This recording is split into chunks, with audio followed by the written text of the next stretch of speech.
Hello, hello, hello. Good afternoon, good evening, good morning, any part of the world on a day where they listen to this broadcasting. This is Mohammed Shilon from the United States. With me, my co-host, Mr. Victor Mengo. Victor Mengot. I always call him Mengum or from time to time because we get a name that we rhyme. We then call himself Mengum. Mr. Victor Mengot of Surrey, England, when I'm a co-host. Then, of course, we produce at Canada. So we are coming to you now from different locations.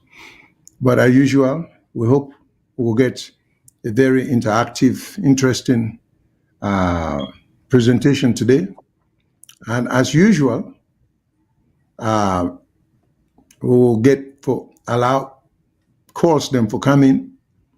And not get for wait till or wait to open the line for comments or questioning or questions. So you want to just call when I feel.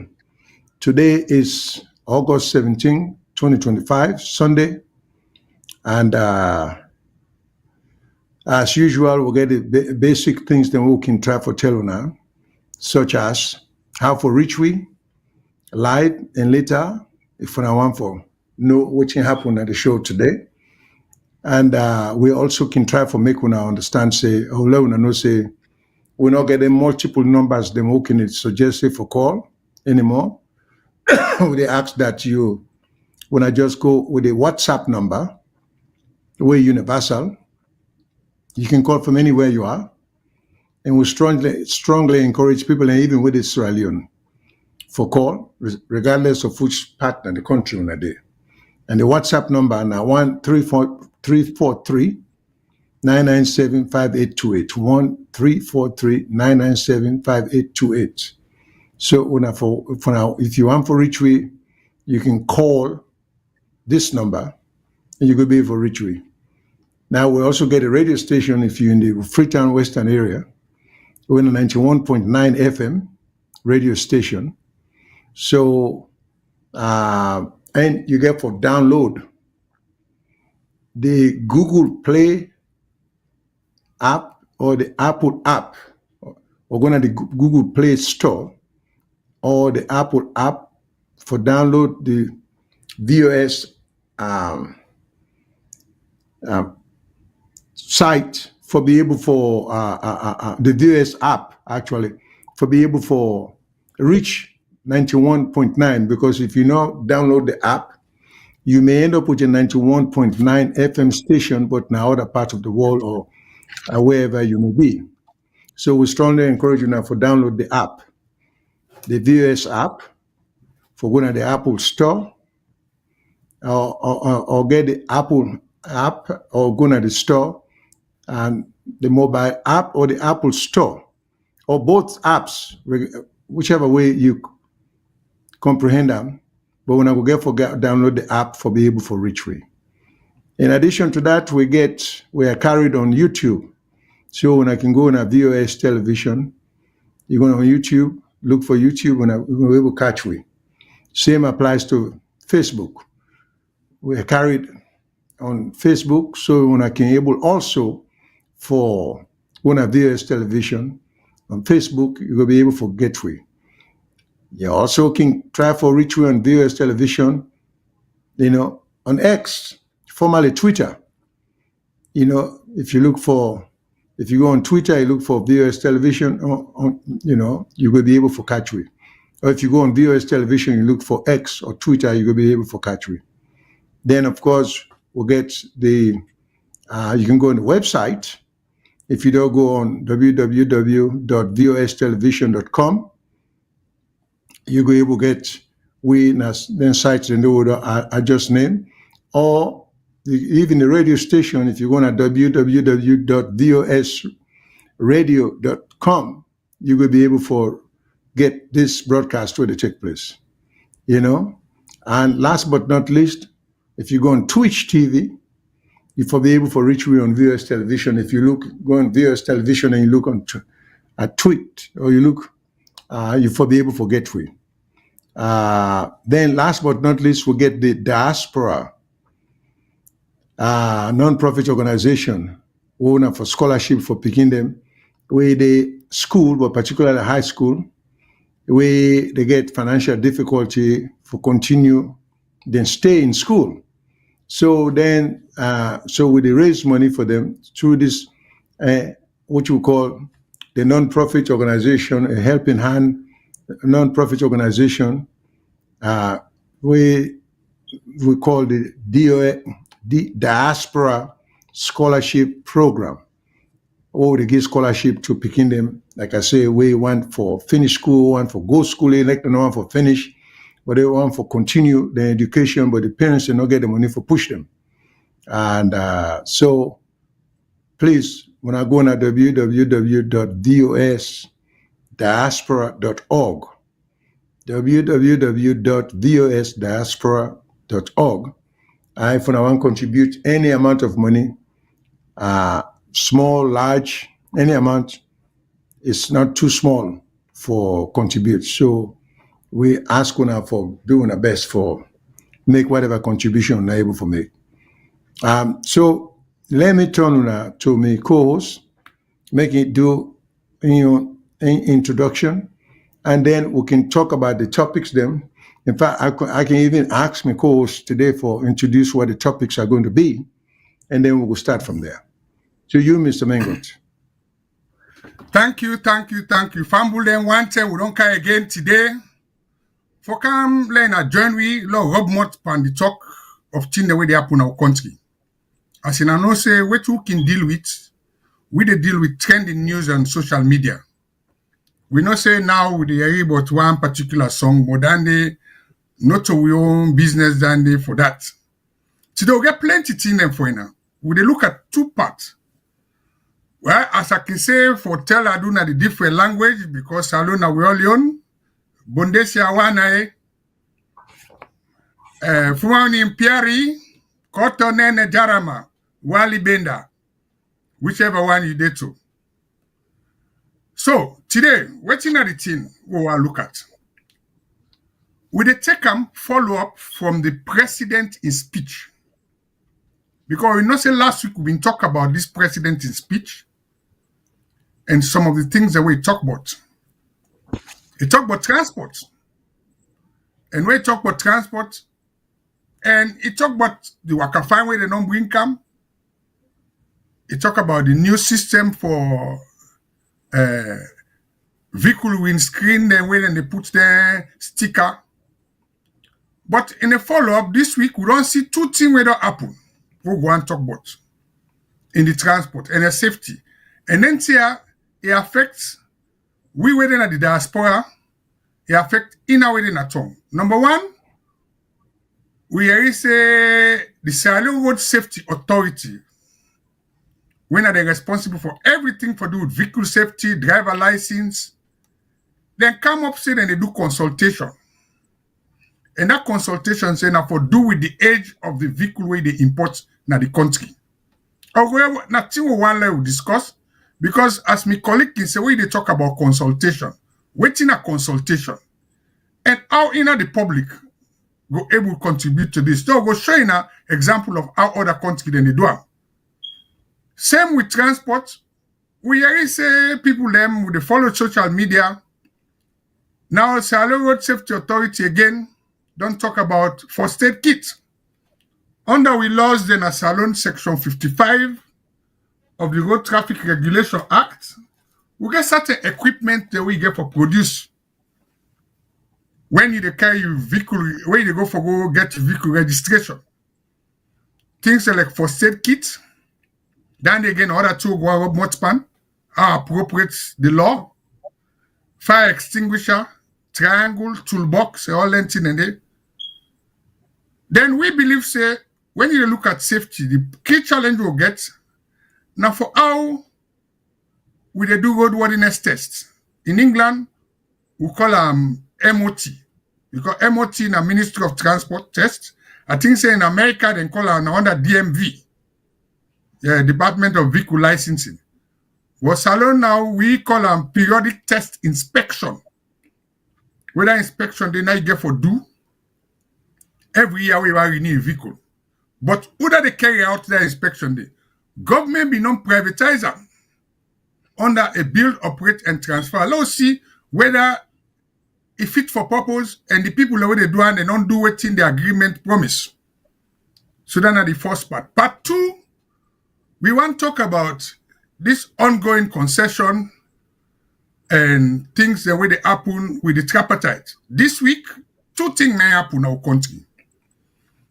One, we see say the government don't pay the backlog for the MP them. And I remember say when they may call the results where the opposition agree, they may say they know they join government, they withdraw the MP them, the warden, the ward councillors, the chairperson, and mayors them. So now that lead to the tripartite agreement. But now we hear say government don't pay the MP them. And now they pay them from the date where they swear them in to the time where they begin attend parliament. That backlog they don't give them. But so far they not consider the mayor and chairperson again. So how appropriate is that in this whole agreement? Because the government, the president say, he committed to this agreement. He committed, and if in speech, if we are in speech what he say, because we always like for make reference, it talks say now in speech, section 170, the speech we give, it say we, meaning the government, are shaping reforms that will restore public trust, strengthen the electoral justice, and leave behind a democracy that works for all of us. Now, so the president said, it means he's committed. Then get some people then where they may say, be either they prison or they exile, where the opposition give a list for say they not free them. Or some of where they look say, then here, now the important thing them, what about the tripartite recommendation? So, me and my colleague, when a legal expert, will look at 2 key things then at the tripartite recommendation. The one at the change where they want change, how possible stand for presidential election, go qualify under the first round. And secondly, things for do with result certification and the involvement of the judiciary. So Fambule and Adande will get for you now. Let's go back to my colleague. He can start the introduction, then we can get the ball rolling and the transport thing. Explain to you now how this thing the way they talk about go affect you now. Over to you, sir. Thank you very much, Mr. Mengot. With respect to what Mr. Mengot just talked about, we'll talk about the ongoing consultation for age limit on imported vehicles. Then we'll therefore talk about the traffic law enforcement. Then vehicle roadworthiness test, where we'll get some other things then for mention. So I think, Mr. Mengot, correct me if I'm wrong. We're going to start with the tripartite, or we're going to start with the traffic and roadworthiness? So. Let's start with the road safety and let the reason why, because recently the Sierra Leone Road Safety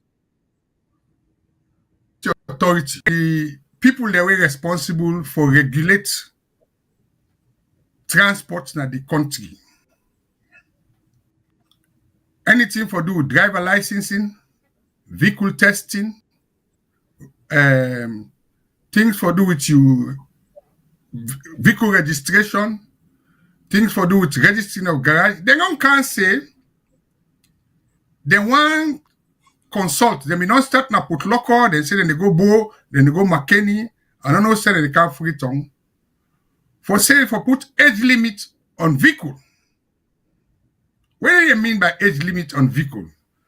Who that they import vehicle, whether you're an individual or you now somebody where na businessman, so take the operate transport, you want to bring your vehicle inside. Before, remember say some time ago, they may not put restriction on right-hand vehicle because then they say they may not ban them. But now they say they want to look at the age limit. Why the age limit? Some country then they look at age limit because they always say we know how make Africa be a dumping ground for them vehicle the way they use now Europe, because they call them Belgium. That's what we call them, the colloquial name. Because Europe now they try for move to electric vehicle. So even we then have them petrol and diesel vehicle, then they tax you more. So we now import to the import vehicle then. So is this age limit the approach for do the consultation? Is it the right thing for do? And how the public will able to contribute? And we are the diaspora. In a way, they listen to we from the diaspora. And also, Boko of in the import vehicle. We want to views them. Today, na interactive. We tell we in our experience, we will be happy. And now look at neighboring countries. Then what they do? Sierra Leone at the moment no get no age limit. You can carry any vehicle go tongue. The only requirement when you go tongue, you get for do roadworthiness test. Waiting at that roadworthiness test. Then get for examine the vehicle registration. Then of course, because recently we've been see say government be alert because some vehicle the way they be import from overseas, now vehicle the way they be thief. So we thank the government and the authority for make sure say we country not become a criminal part where then the thief vehicle, then the high value vehicle can go. But when they go do the test, they get for test the vehicle in mechanical fitness, they make sure say the registration it fits with the engine and the chassis number.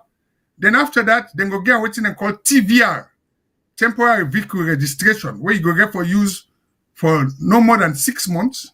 And any vehicle will get TVR according to law, you know, for drive them in the evening. So now see the neighboring country will know. Liberia, then get a restriction. You know they import any vehicle with more than 10 years. And if you go for 10 years after that, you pay penalty. The same with Ivory Coast. We get the extreme country like South Africa. They know they ask for any vehicle when an imported vehicle. You go to Senegal, 8 years for car and personal transport, and 10 years for good vehicle. So, what is alone for do? Let us follow the neighboring them, countries them, or you don't feel to say that we are achievable and we don't know what thing the public get for contribute to this one. Over to you, sir. All right, Mr. Mengot. Now, the countries, then every country get a union. First of all, I am of the view that we not forget limitations on the importation of vehicles of any age just because other countries do. Because the reality is, I don't see how that is being linked to the safety, or that is the age of the vehicle, what you get for do with the safety standard of the vehicle. I think what we need to do, we can look at all the countries there, but we'll get for know, we'll not get for go by what age limits they get on vehicles, but we'll get for know which is the purpose behind it. Because right now, Sierra Leone happen for rank among the one that we know get high restrictions of vehicle importation. And I think say we they on the progressive side, regardless of the fact that we are on the fewer number side. Because first of all, there are several things wrong with an age limit thing here. Age limit is the last thing you can relate to safety. Because a vehicle that is 20 years old, a vehicle of any type that is hardly operated or is operated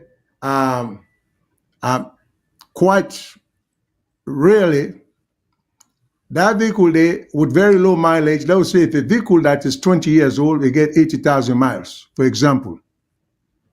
Then you get a vehicle that is 6 years old, 8 years old, they get 200,000 miles.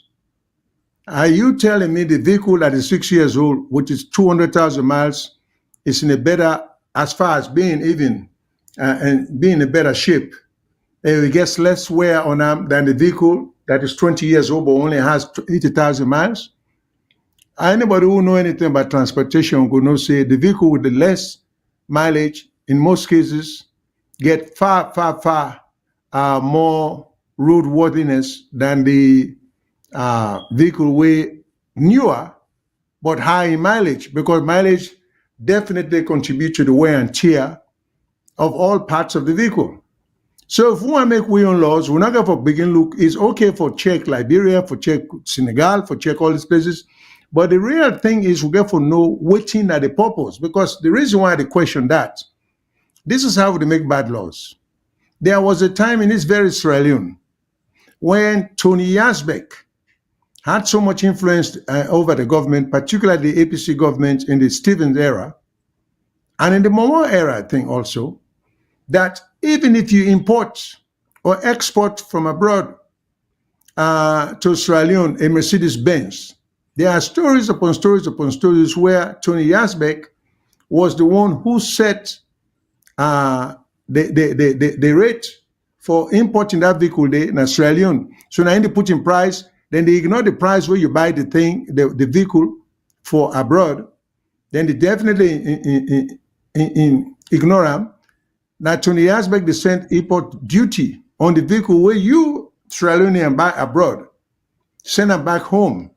Because now used vehicle or because now old vehicle, now Tony Yazbek would just say, oh, when I put a duty of will go be relevant to a $50,000 price on the car. Even if you buy that same car there, $7,000 abroad. This is not bad administrative policies. When you do that, what does it do? In order to help the country, in order to bring more money to the country, it pisses off other Sierra Leoneans. Then we get the motivation and the drive for invest the money and send vehicles back home. Then it only enrich just a very few number of people. And who are these people? The politicians then will go agree for Tony Yazbek for get that power there, for import and duty, we're not based on any policy past having feel. So this is what we normally call corruption. So when we not look at what's good for our country, we want Falamaka to other country them, it's a recipe for corruption. It's a recipe for taking, trying to get just a handful of people. And you know, we get to talk the truth as we see them. I've lived in somebody else's country for umpteen number of years. So I get much appreciation for the protection of people that are foreigners in our own country. For this country we live, they don't protect we over the years and subject we to the same laws. We don't get preferential treatment because we come in our other country. We are subject to the same laws. All we the people like me they ask for, we know for people that way go in our country, they establish business because they get business opportunity, they should be subject to the same laws. But it is crazy, it is just ridiculous that you can get a Mercedes-Benz dealer who by some chance happen to be a Syrian or a Lebanese. We don't want any competition. Now in the set and duty rate for people, Sierra Leoneans, the way they abroad, where they struggle for buy something and establish business back home, like an automobile. Enough of this. So I always question the purpose. Anything we adopt, I want to know which is the motivation. Why we choose a certain regulation or law? Is it because it's in the best interest of the country? Or is it because it's in the best interest of just a small number of people, which normally is the case? So, and then we can argue the relevance of the age of vehicle. Like I give the example, a vehicle that is 20-year-old and is with less mileage is by far, without even in comparison, there is by far in proper and better shape to operate on the streets of Sierra Leone than a vehicle that is 5 years old. Because what people also don't realize, it's very easy. A car can be 5 or 6 years old. In a country like the United States and even in Europe, in some European countries, where they drive from country to country, people in a vehicle, you can easily put 150,000 miles on a car. Not like Sierra Leone, where you will get a vehicle, you can buy a brand new vehicle for 10 years. You still haven't even put 15, 20,000 miles on the car. And you're the driver every day. Okay, but the bad roads and the short distances we will get because we don't get hundreds and hundreds of miles. I don't think we'll get any distance in Sierra Leone from one end or from one point to another point. We'll reach up to 300 miles. I don't think so.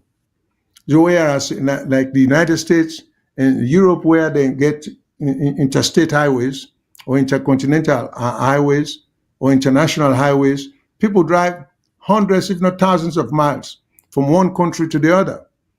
So the age of the vehicle no matter because you can pile up age per that vehicle very, very, very quickly. Whereas somebody go there also in Europe, they get in motor car, where you hardly drive. For example, if you live in Japan, you don't get no need for drive your vehicle quite often. If you live in New York City, you have no need. Most people that will get motor car, they use public transport, the subway. Some of them will call on the train, And some people even when live in New York City, they work in Washington, D.C., they take the train every day back and forth. So you can get your motor car in a garage, month after month after month, you don't get used for it. You want to go watch game, you take the subway. So just because that car there, you don't get on 10, 15 years, or you hardly use. Then for banner, so watching at the purpose, is it for benefit to few people or not really seriously they consider the safety of the people? If it's about roadworthiness, when I need to explain to people like we know better than what some of them suggest, why banning, why the age of the vehicle for matter at all. And two, I argue that any vehicle, to me, a reasonable thing would be if you want and send a vehicle back home, make sure say it is inspected at the country of origin and show some certification that it's been inspected. So if it is roadworthy in America, in England, in Australia, in Canada, I mean, it's illogical for say, fit for run Sierra Leone. So on what basis?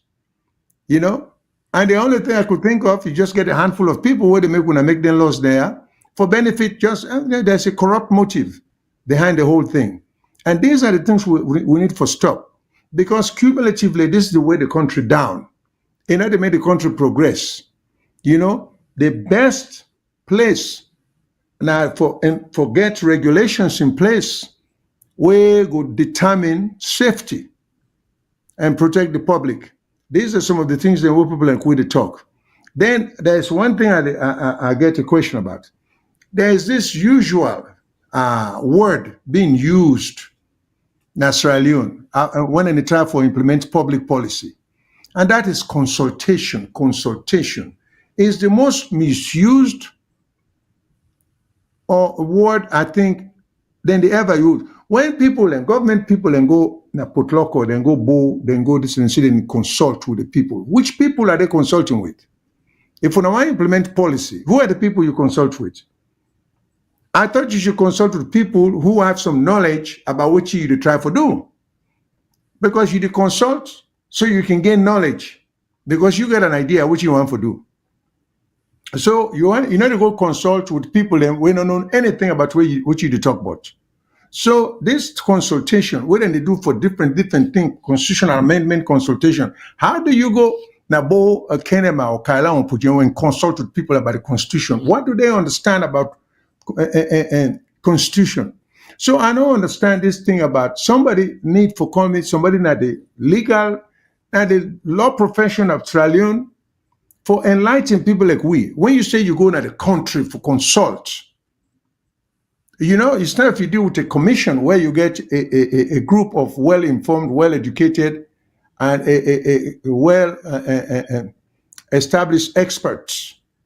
We'll go use the expertise for let get what you want. When I say don't go consult an ordinary person. So when you go out there, you go consult about the constitution. The ordinary man. What does the ordinary man know about constitution? You will go explain to her, you don't know much about constitution. So either you go spread misinformation or you go spread propaganda. So these are all the things that where the poor country. This thing about consultation, going around the country when I waste money, when I need to get a well-informed group of commissioners or a board with well qualified people, we get some expertise in the areas they want to go. For example, if you want to make efficient water supply system, I can tell you what you may want, but I cannot contribute into how it is done. So you need to consult with people and whose expertise it is in that area there. But you go Pujeon, Kailao, or you go Aberdeen or Lumley, you go begin to talk to the man at the street, say, well, we want to make efficient water system. So we want your idea. Well, how you contribute to that expertise the way you try make the system workable, And then the thing they want to consult the people about free election free of threat, of intimidation and violence. We don't really consult with the people. So you can see the motivation. It's not for improve things, it's to make things worse. So some of these things have to be called out. We have to really talk to them people. I don't know they talk over people in head. Oh, we don't go Putlock, or we don't go McKinney, we don't go Magoroka, we don't consult with the people. Please tell me who are the people? Which people? Which constituents they talk to? About like when I don't consult with the people because Anton Friction to 2 cities. Well, then people they know nothing but cities. They don't study city government. So what kind of contribution when I want to make? When the educated people want to go and talk, say, when I don't consult with the people. Then the process is so bad, then all of a sudden when I go just grab, when I go to parliament, say when I don't consult, when I don't meet the requirement, present in a parliament and get it rubber stamp, it becomes law, it becomes unworkable, it creates more commotion, more stagnation, then we'll begin complain, So, I mean, this is terrible. So let me stop there. Let me not dominate the time. Let me just get me, Okay, not sir. only me, Now, but who knows a lot more than I do on the engineer. So back let's to you, Mr. continue Mingo. with let's continue with this transport thing. Right. Now, from what you talk, from my view, if you talk about age restrictions, one of the key issues we talk about, as we say, one na follow the no make a country a dumping ground, and as you rightfully say, if that vehicle they don't get tests na salon, na the country we come out, we get a system of verification. We for do we own test. And from the statistics, an alarming statistics come from where I look at, new registration of vehicles. That new registration, they mean say the vehicle it been come out other side other than Sierra Leone. Because you can pull on Guinea, you can pull on Liberia, or you can import them through the sea. But when it come, then get for test them. And the figure we'll get, which is quite alarming, in 2023, now about 33,320 vehicles now they do new registration for. And when they say vehicles, we mean 2-wheeler, 3-wheeler. And it's shocking to say 21,587 motorcycles.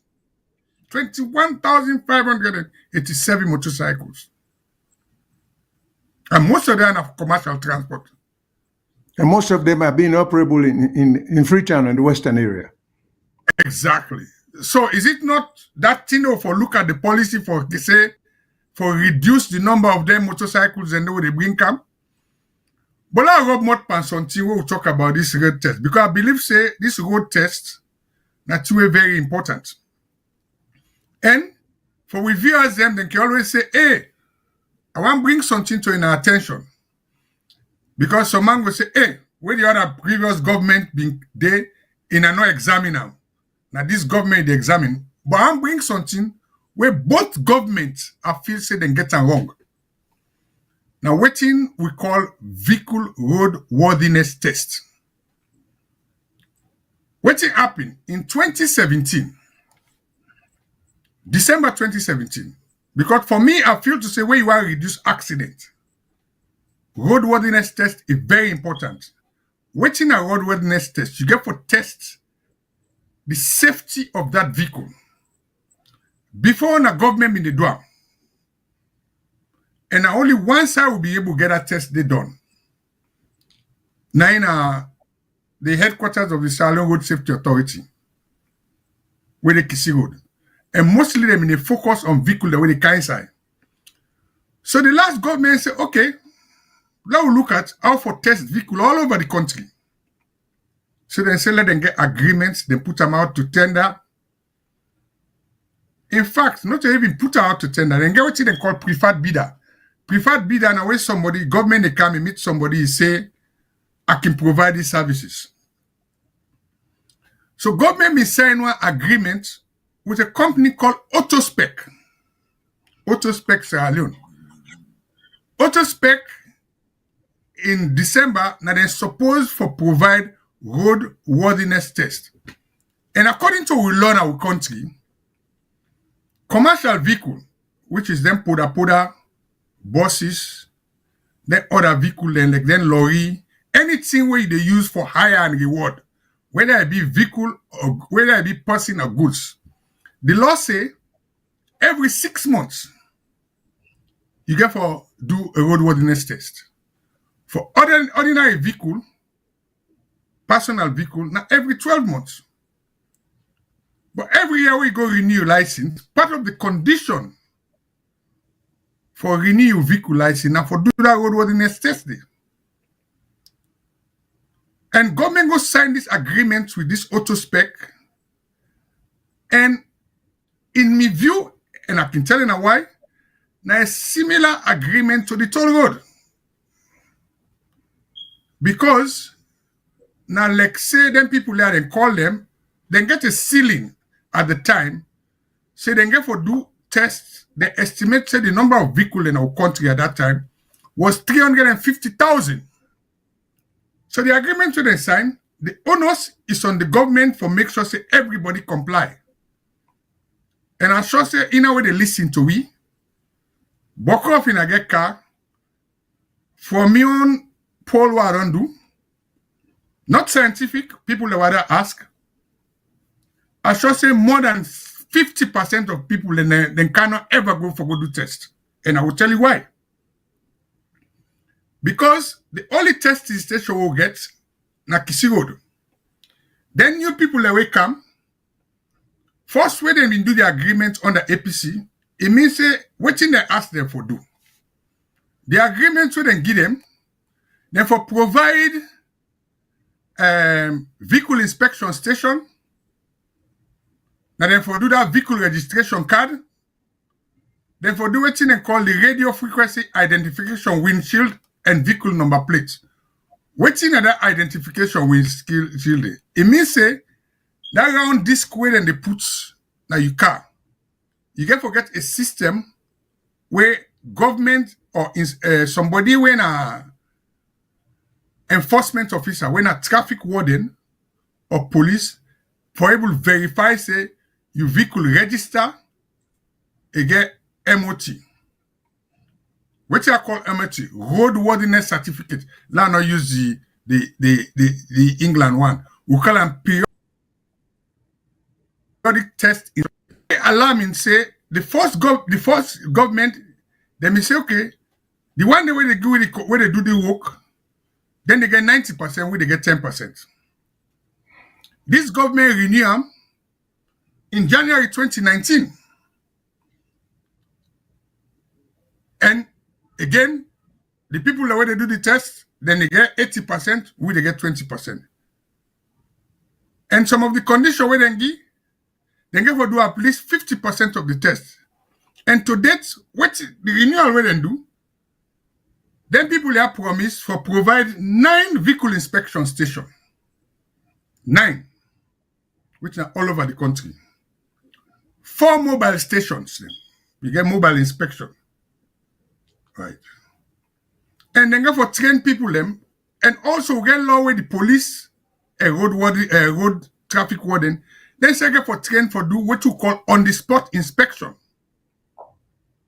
So we don't go hand over all this responsibility to them people here.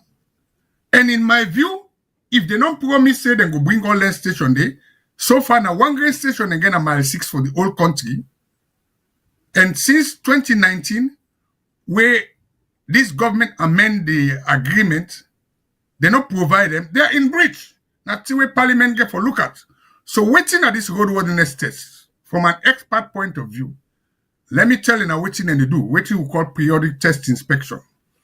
First, then they inspect the bodywork of the vehicle for make sure, say, because sometimes they will get some vehicle them where they can alter the bodywork and we get under construction and use legislation. Then go for look at the tires then. Say the tires them, then get the correct bulge, the correct depth, which is 1.6 millimeters. The vehicle there, you know, so we get rain season for 6 months. Then get forget windscreen wiper where they work. You get forget proper headlight. The headlight, then they test them for not only the luminosity and the beam. Where they see people and they put strobe lights on their vehicle them, where they blind other motorists, which is illegal. So when you don't check all that and then now, you get for check the control system. Then you get for look underneath the vehicle for rust. You know, you get for do brake testing for see you get proper brake resistance. And of course, the beast of it all, we are not things so they do. Now exhaust emission test. So if we don't get expert there, where government don't get concession, where they just they collect money, they need to do the test. And by the way, recently we just get news says so accident be being at Bay Bridge. Would they get accident all the time where some people have lost their life? Let God make sure say this thing not happen. Now make sure they talk about NTR safety important. When they talk about safety, they talk about the vehicle condition, they talk about the driver competence, then all that two will talk today. So, in my view, and wait till they talk this concession agreement, then give them people here for 15 years. So I should say now where they listen to we, would they put vehicle in our road where they not test? So no, this program we're not concerned about the one where they bring camp. Now the one that where they inside the country, we know they get regular tests. We get a lorry them where they come out na Wataki, where they carry 40-foot container. We don't see almost of them. We don't get accidents. And by rights again, another thing for do with safety, the people where they operate the port, government for make sure say, then get weighing station. Because you get for weigh the vehicle them. Right? Because that on their vehicle, then the way they carry load where the vehicle not mechanically fits. Then they carry load when a 40-foot container where when the axle load them, they overload. That's safety concern. So these are the issues we should be talking about. So that is the roadworthiness test. Is it something we should give a monopoly from government to private sector when able to provide the service as they promise? To date, no, now only one inspection station again at mile 6. The 9 station the way they say now the country no day, the mobile station they no day. So what do we say now? This is something because me as a road safety man and transport person are very concerned about the lack of proper testing of vehicles when they register vehicle. So now that's not the issue I want to talk about now. Before we go upon the next part on traffic law enforcement and one important one way I will get for talk about. Over to you, sir. Thank you very much again, Mr. Mengot.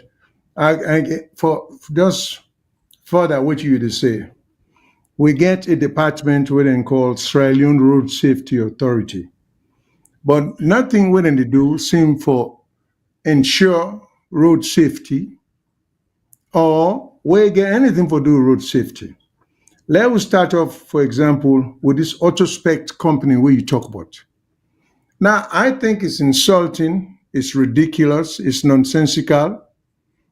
I mean, it's embarrassing for we government for going to an agreement with any group of people or an individual who claims to have some kind of expertise about inspection of vehicle and then get the nerve for suggest say, then we'll get 7 or 9 stations in the whole country.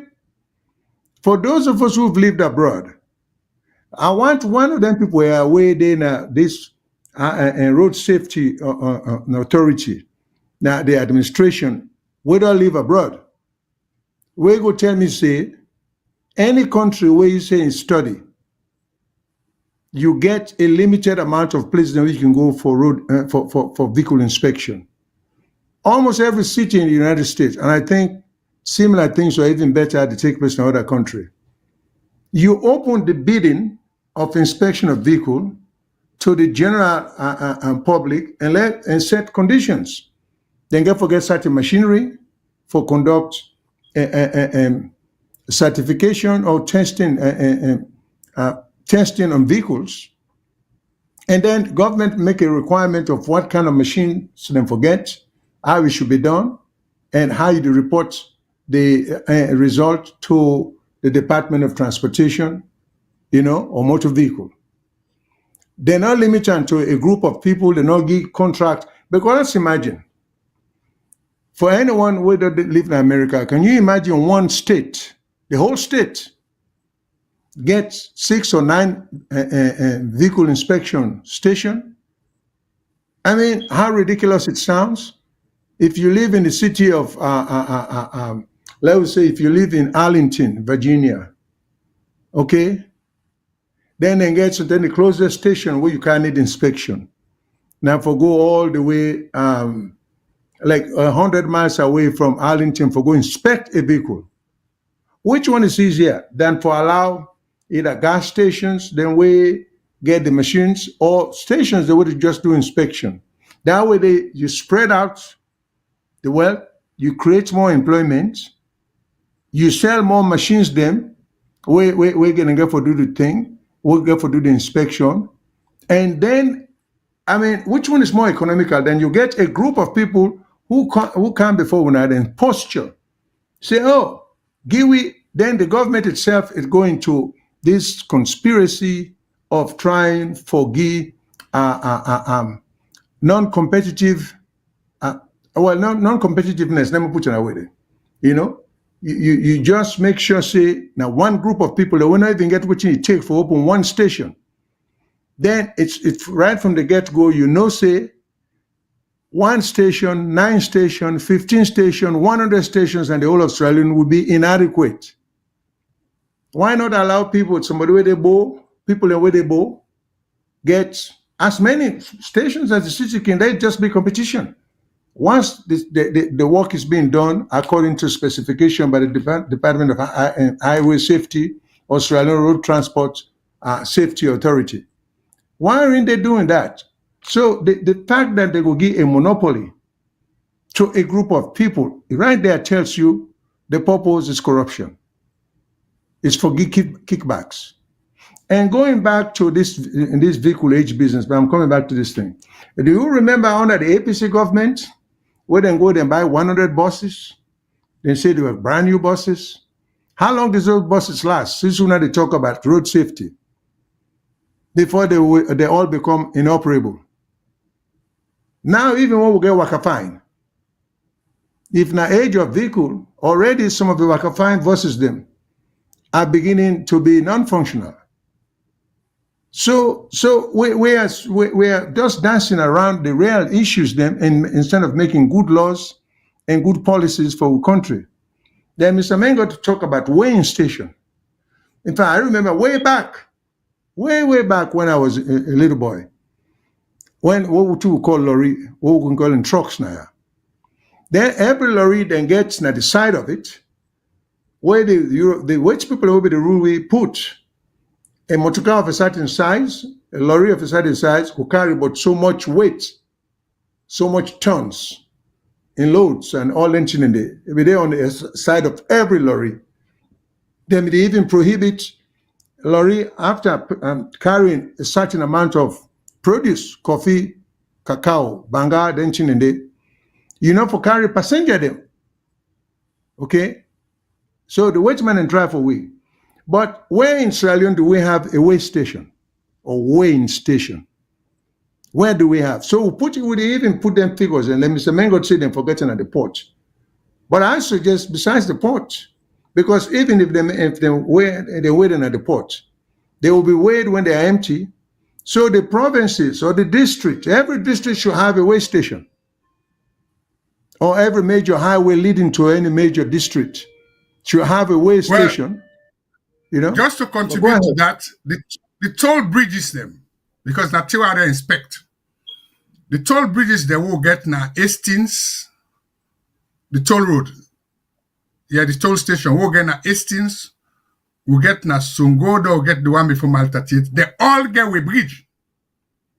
But the problem is, again, those toll stations are managed under a concession agreement with the Chinese. So we don't get control over that.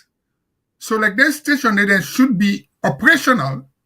We for able to weigh them. And I know some of the mining companies themselves get weighing station.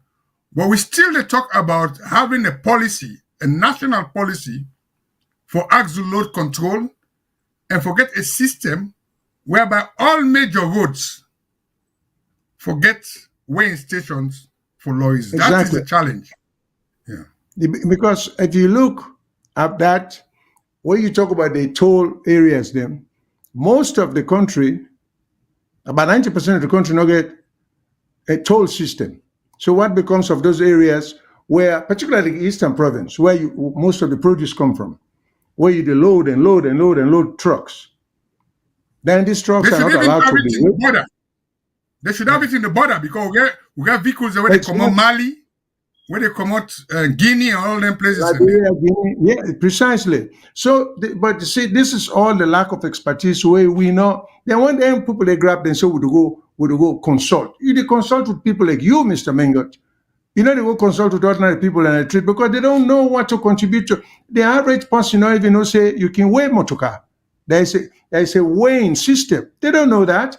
So how can you be going to consult with them people here? So this deceptive way, I call it deceptive way of really going about talking about when I don't do certain groundwork, when I don't do feasibility studies, which is so misleading and dishonest, as a matter of fact. You know, it's just a little bit insulting to the intelligence of people like you, people like me, and it's such a great disservice to the country. And then when we want to see progress, we'll not be surprised because we're doing all the wrong things. You know? So for some of us, we say if we want to bring the country up to standard, you know, and be proud of it, both in how it looks and the way and the run-up, then good policy effort they in place, and they should be done by consulting people who have knowledge about them here. But when you go get Autospec contract for inspect vehicle, which in most countries, even petrol stations, then we get mechanical section, then get inspection machines them. We're connected with the Department of Motor Vehicle, where they inspect the vehicle, they put all that vehicle in information and it goes straight. Our technology is not limited to America or the Western nations then. We're also exposed to it. Why aren't we striving for get that level of performance there? Why everything ever be subject to mediocrity and corruption? And it's insulting that you get one station now mile 60 or mile. I mean, this is madness. Mile 6, this is madness for a whole nation. A whole nation. So if you take Kailan, you get for come all the way to mile 6 for come get your vehicle inspected. What sense does it make? Even you take a bunch of 5-year-olds, you tell them, say, when I know what's in a policy, then say, no, what's that? Okay, when just tell me what you want to think in a policy. Those kids will come up with better ideas than these so-called experts who are going around telling people all this nonsense. It's embarrassing. Okay, it's insulting. We get the other session, but let's go to a final one because of traffic law enforcement. Recently, we get complaint from a lot of people them. We say when they go renew their vehicle license, then they insist say they forget fire extinguisher, they forget first aid kits, they forget safety triangle. So as a law enforcement, they have to have toolboxes and all of that. I read the law because me like refer to the law. The law now under the Road Traffic Regulations 2011, which is an adjunct, an addition or an extension of the Road Traffic Act 2007. Section 55(6). It says all motor vehicle, all motor car, listen what they say they forget. They forget electric or air horn, they forget jack, they forget wheel spanner, they forget tools, they forget fire extinguisher, inflated tire, first aid box, emergency warning triangles or cones, laminated windscreen and mirrors, speed governors. Waiting at speed governors. That system for limit to speed. Wipers, insurance certificate, and roadworthiness certificate. So now them thing you get forget. But now we get a system where people and they complain say, even if you want buy the SLRS say don't get monopoly. Say that therefore you they pay for and then for sell you the first aid kit, and then for sell you the fire extinguisher and the triangle, whether you like it or not. But It's illegal. my main concern that the first aid kit, and we'll get to them through to form, they respond. We say, but if you talk about first aid kit, waiting for them at this first aid kit. And let's get to controller, let's show you the video, because there are issues with that. Because if you say somebody forget first aid kit, then you get a requirement for train for use them, then a problem. So for viewers them, let controller show waiting and they say the advertisement. They will comment on that before we go to part 2 of We Talk. This na road.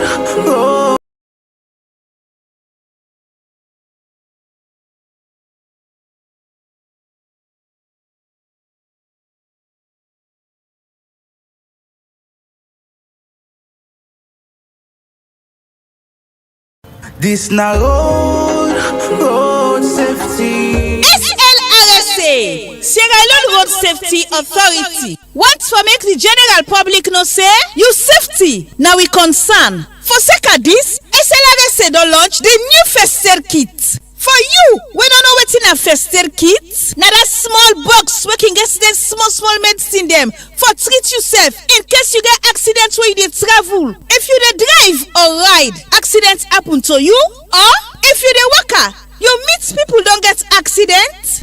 Open the first aid kit and make use of the thing that when they inside the kit. Number 1, na the gloves. Open them and wear them na your hand so that you go protect yourself and the victim from infection. You go see that tweezer inside the box where you go use for pulling small glass or sand where go don enter inside the body. You go also see one packet where they write alcohol prepared. Open them, use them for clean the wound or bruise. That go help for kill any bacteria where they around the wound. Also inside the box, you go see another packet where write ice pack. Open them and put them if the area gets swelling or bumped. If na that small wound or burn, you go see one packet again where write burn dressing. Open them and use them for cold for the minor burn or wound. Then you go take that small scissors where they inside there. Now you go use for cut the bandage and tape for dress any wound or bruise. The other one na the tourniquet. You can use them for tie the affected area if the bleeding boku. Cohesive bandage. Now you go use for wrap na any joint area like your knee, wrist and your ankle.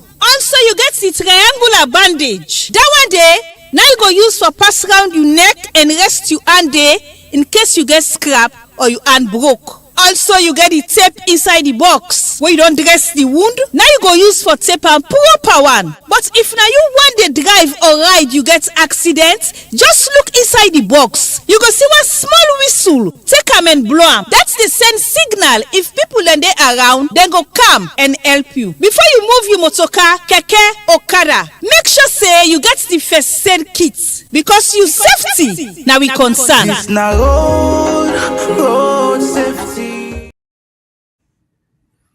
Okay, sir. Before I make you comment on this, the appropriateness of the advertisement, because there are some legal issues. Now go back to the law, because me and Apostle like go to the law. And one of the things then where they say, this same SLRSA, they get traffic warden. And the acts will give them the power, then the Road Transport Authority Act amended 2003 and say, then traffic warden here, when accident day, first of all, 1, now then for divert traffic from the scene, and then for keep onlookers away and render first aid to any injured people. Now then for render first aid to any injured people.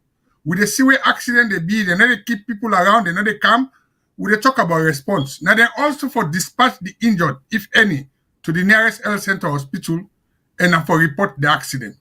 So, what you know I bring this?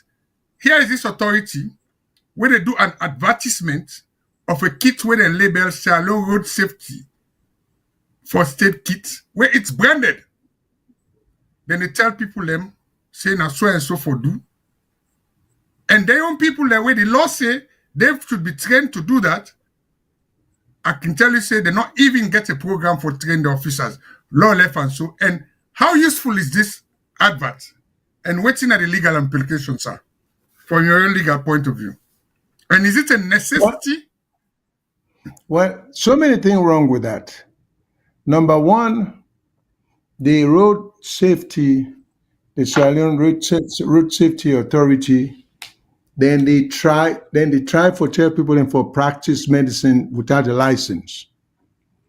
Number one. Number two, then they try for teach you medicine and treatment and all of that just one day, the kind of thing where they take people a month, if not years for learn. Then they try to teach you medicine right then with one advertisement.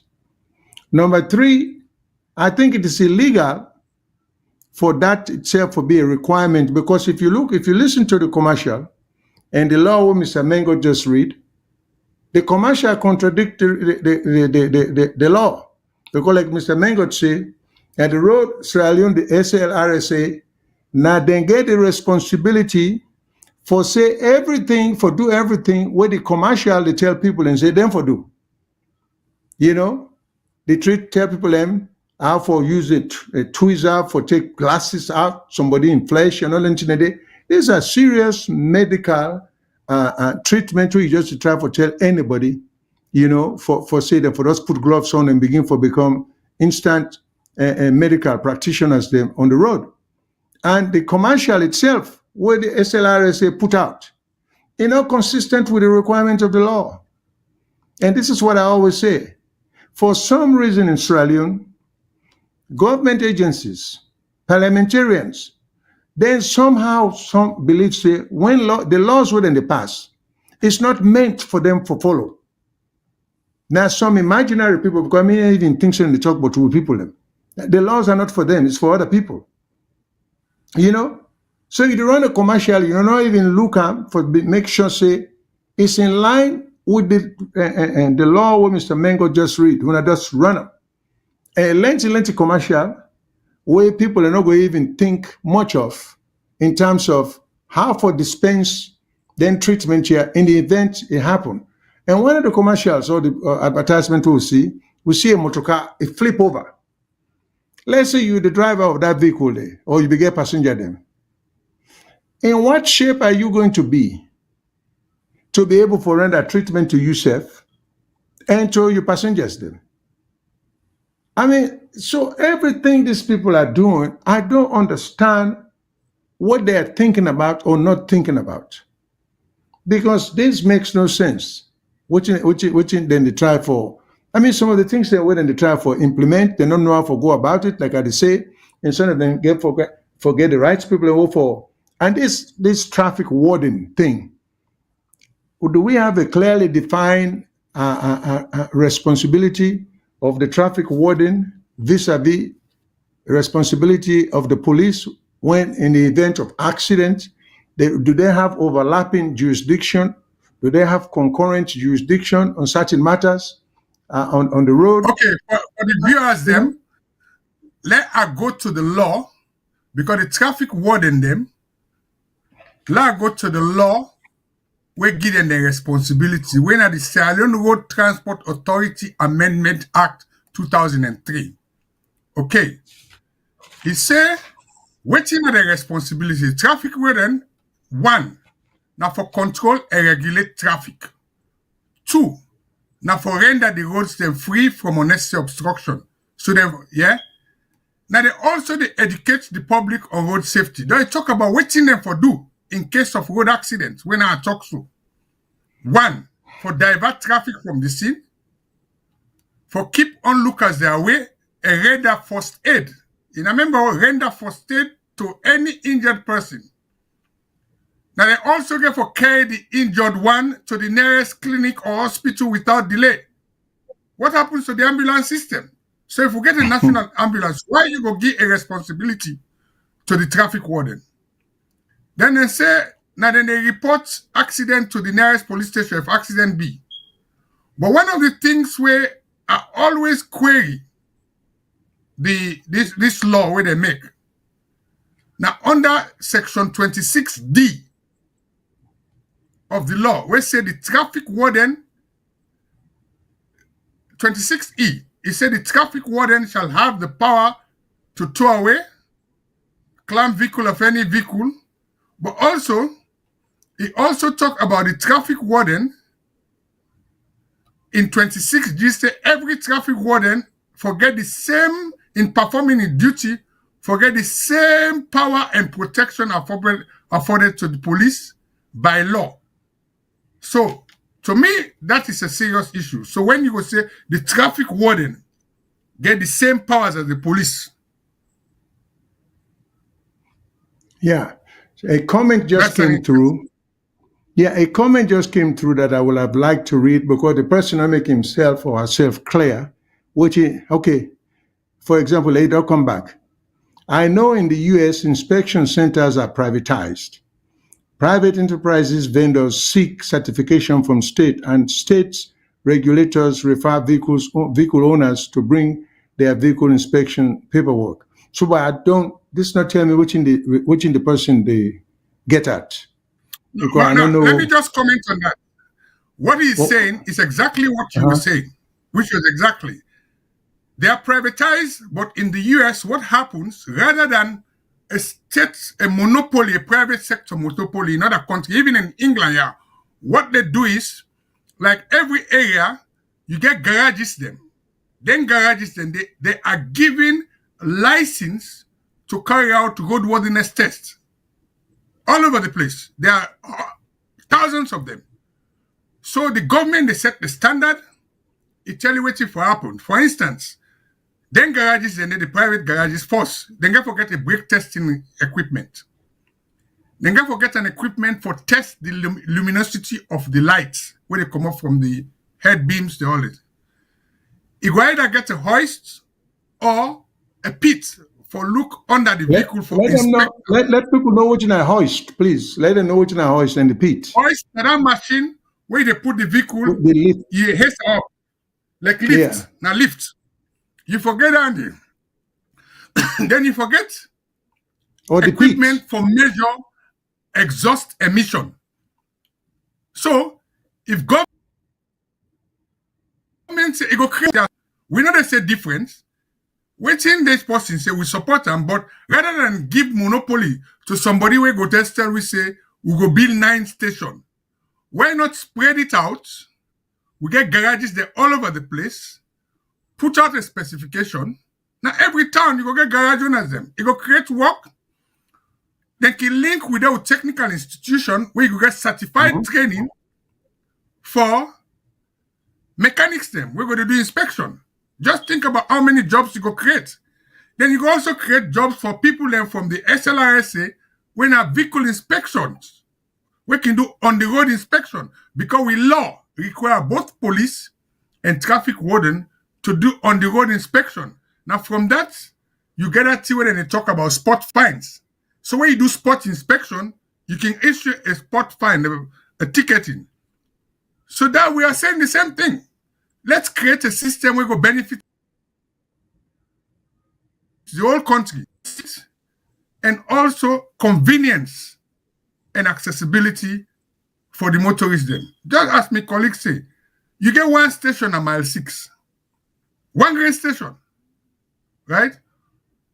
You want to say you get for drive from both or can't do inspection at mile 6? Somebody said when it comes to national development, Sierra Leoneans are a little bit below standard. Your words, not mine. I would not say much comment about that. I can say something and they were Sierra Leone. They force other persons say auto shops should be regulated. Look at this. Yeah, but look at this comment. You don't know what the person mean. Yeah, but I agree. So auto shops will be regulated. But what are you implying? Are you suggesting that there should be? No, but let me tell this person again. Waiting then at the law. because me like for the Sierra Leone Road Safety Authority under the law for license even garages, that mechanical maintenance garage, and also they get responsibility for license spare parts shop. Is that their responsibility? What are trading standards under the Ministry of Trade? What about the Bureau of Standards? So these are some of the things we are talking about where you get for review. This one authority get too much power. You understand? And they're not competent enough. Somebody says stupidity to the highest comparing what is in America. Can we live like an African? Yes, we can live like an African. We don't compare what's in America. We just make reference. And the person we put I make reference what's in the happen. If you think road safety has issue, imagine the insurance companies. We will get for deal with that the other days. Okay, sir. Over to you. And let's get the phone calls coming in. Let's get, okay. Another one say, only in Sierra Leone, I see auto mechanic advising me to buy old vehicle because he doesn't have the machine to repair advanced vehicles. Advanced vehicle. Yeah. So let me give you the last talk. Then we'll go to part 2 of we conversation when a continuation of last week, where they look at this president in speech, constitutional review, and the tripartite. Over to you, sir, before we go to part 2. Yeah, no, for me, very briefly, the issues are many that we have to discuss and talk about, but I hope people understand, put things in context, that all of these things that we're pointing out are what we consider can lead we forward. And it's not localized, it's not being said, well, the North, this, the that, even though some people may be struggling very hard to make politics out of it. But even if we want to inject politics into it, we have to accept the fact that, well, why are people coming into politics? Why are they being politicians? Is it because they say they could do something and something better than what people are getting now? So why should they be allowed to come in and just get away with just not caring anything and going opposite what you can tell the president can do? This is all what we're saying. So because I say a whole lot we can do for our people, we can bring with country and with people up to standard and some comfort of life. We just refuse. We just want for pretense they don't exist. When they make, look the kind of accidents that we can see. Some of these accidents are preventable. Yes, they do have accidents in America and other countries, but they get laws, they get mechanism. It's like disaster. When something happens, they get rapid deployment organizations, then would go there and take care of it and render assistance. We don't get anything in this. So you cannot just say simplistically, well, accident don't happen in America. Well, flood did not take place in America. Yes, they do. So they attend to these things. And even here, with the complaints say, adequate. But for we ignore the issue completely. It rains, we complain about flooding. Hey, you have flood, so many houses broke, this and that. What is done about it when rain season is finished? Nothing. We wait for the next rain season to start complaining again. But between now and the next rain season, we all go build houses, so we're not supposed to build houses. We all broke stone, then we say we're not supposed to broke stone. We all cut trees and other things. Then we complain. Then we wonder how things are getting worse. So, but this is all I have to say, Mr. Mengo, because the issues are many. If we want to talk about the problem here, we cannot even go to the next topic. Okay. So I suggest move on to the next topic. The next topic, now a continuation of waiting we've been talking about. This tripartite agreement and trending news this week. We start by saying the government don't agree for pay the MPs them backlog. And I will quote paragraph 170 of the president's speech. So we'll like for take them by. The president said in speech to parliament, he said, we are shaping reforms that will restore public trust. Right? So the issue is public trust. They strengthen electoral justice and leave behind a democracy that works for all Sierra Leoneans. So in other words, all this reform now for something we go work for we go benefit we. But we concern say 80 recommendations. They don't tell we say 17 need constitutional review. So we want pick one important one where my colleague go lead when at the issue for deal with how we they appoint with president. They lost them. So over to you, sir. And then they come under if I go the recommendation, now recommendation 68 of the Constitution, of the tripartite report, we need some constitutional amendments. And then they say we get for reform the Public Elections Act and the Constitution. And these are things that were very important because law remind the people them. All this talk what they talk. The elections, we get recommendation 78, where they say now first past the post or proportional representation. We don't say they're not going to consultation, but the last election, the presidential election, not a proportional representation. And that day the controversy been there. So over to you, sir, for let us see what in this tripartite report don't talk. Now, two things. One, then talk about the threshold. Then two, now how for examine the result. Over to you for first deal with recommendation 68. Okay, recommendation 68. You get the recommendation there in front of you. I happen to have 42 here in front of me, not 68. No. It's 68. Okay. It's talking about reviewing. It's talking about reviewing section 42. Yeah. There you go. Of the Constitution. Yeah. Yes, recommendation correct. 68. It's section 42, 2F of the Constitution, where provide that the national returning officer I for declare a first round presidential result. So it's recommendation 68, but dealing with section 42F, 2F of the Constitution. They also deal with it does have the Public indeed. Act. Recommendation 68 say the committee presents this recommendation in narrative form in the interest of wide comprehension and invites those who wish to see the technical instructions to consult the legal annex. It is recommended to revise section 42F, section 42F, of the Constitution to provide for the following: that when the national returning officer declares a first round presidential result that indicates the need for a second round, he or she will send this result to the Chief Justice immediately. Well, you know, I raised issue about that recommendation there in terms of why I asked the question, why, if there is a need, he or she should send the result to the Chief Justice. Why the Chief Justice? Why name the office or the individual for a process? When you send it to the Chief Justice, what does that imply?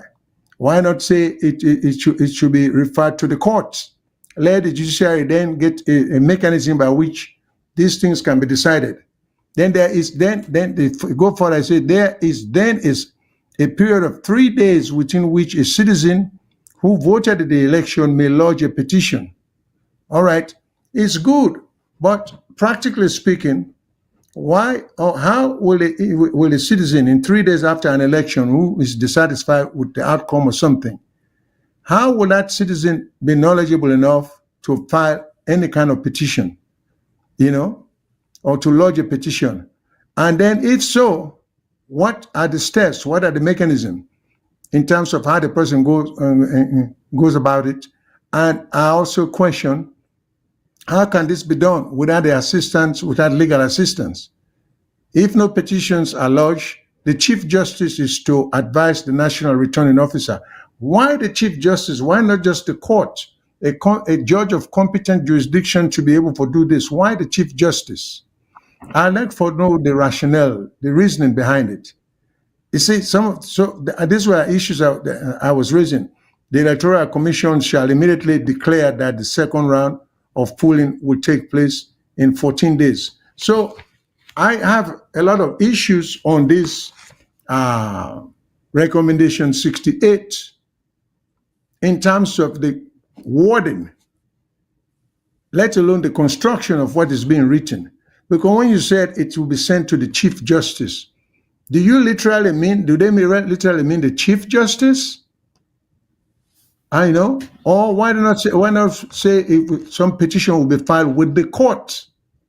Why the Chief Justice?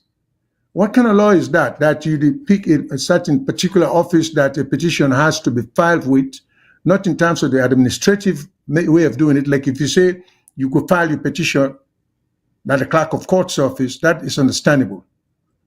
But the arbiter, when at the judge or the Chief Justice, when at the chief arbiter, why you could say that particular office there, that's where the petition should be lodged.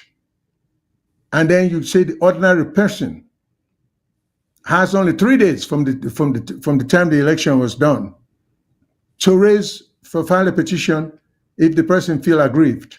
So I don't know, because you get your own view, but I'm just questioning the rationale and the reasonableness of some of their requirements here. So who makes the recommendation here? The tripartite recommendation. I'd like to know the parties that came about making this kind of recommendation, because to me it doesn't seem to make much sense. But I may be wrong. You may have a different view on it, Mr. Mengot. But, okay, let me put that in context. Let me put that in context for we viewers them, because let's go back to the last election, because this is now for deal with the presidential election, right? Yep. Because the presidential election now first past the post. All throughout this discussion, nobody not talk about having a proportional representation for the presidential election when I first pass the post. Now, we constitution say, firstly, if you want to stand as a president, you get to represent a political party. So you cannot stand as a president without, they represent a political party. So this is, we'll look at law of equity. That's how you go tell me I will use the young term. In our constitution, it guarantees me as Victor Mengot for stand as an MP, as an independent candidate. If you choose to, correct. If I choose to. So why, if I choose for be president, I get for stand as a party candidate? So a party whose ideology you may not be in agreement with. I might not be in okay. Let's say, the party, what you talk about this? You remember the last time when the APC party query the results of the presidential election? Because I'll put it in context. Because that's where they want change. They want change the constitution for say, now, for less somebody be elected president at the first round, the current situation are one way you get 55%. Now the recommendation of the tripartite report, where they suggest now, then they suggest say, then a recommendation 53 say they want change them from 55% to 50 plus 1. So you get 50% of the total valid vote cast all over the country plus 1 vote. So the moment where you don't get 50 plus 1 vote, then not only that, you, the candidate, get 25% of the vote. Now, half of the constituency then. So it means if we get 16 constituency, you get 25% of the vote, not constituency, sorry, half of the district, the national district. So we get 16 districts. So it means you get 25% of the vote, now 8 districts, plus 50 plus 1. So they want to change them from 55 to that. Now, if nobody no get them, or somebody then declare, like how them declare President Bio as getting 56 in the last election, anybody when an eligible, a registered voter has to challenge that result day within 3 days. And 3 days is very, very unreasonable. And the other issue, now we'll get a system where the moment they call the result, then they go swear in the president. So they not swear the president. Then you go you get for put petition in 3 days.